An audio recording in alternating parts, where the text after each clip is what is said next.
السلام عليكم مدن ما noo sheegi kartaa magacaaga iyo doorka ku aadan gadi socodka doorashada magacayga waxaa la yiraahdaa Abukaato Cumar Maxamed Cabdulle waxaan ahay gudoomiyaha guddiga doorashooyinka heer federaal 2016 gudoomiye waa maxay sababta ay Soomaaliya sanadkan doorasho u qabanayso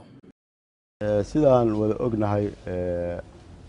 dawladda hadda waqtigeedu dhamaanayo waxaa la dhisay 2012 waxayna kamid ahaa mandate-keeda in dalka laga qabto doorashooyin qof iyo cod ah balse duruufo jira awgeed 28 July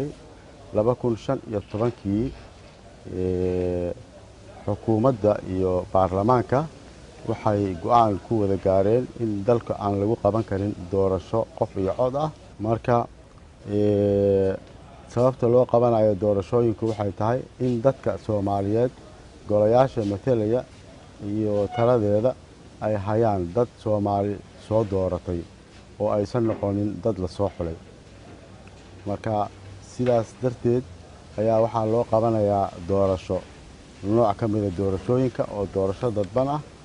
matalaaduna waxay noqon doontaa mid qaybaha dadka Soomaaliyeed dad badan oo ka mid ah ay ku lug leeyihiin in lagu soo doorto golayaasha dhismi doona aqalka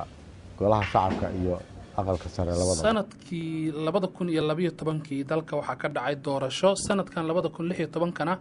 waxa qabsoomaya doorasho kale waa maxay farqiga u dhaxeeya labada doorasho gudoomiye doorashadan hadda la qabanayo oo aan ugu magac daray doorashada dadban waxa ay ka duwan tahay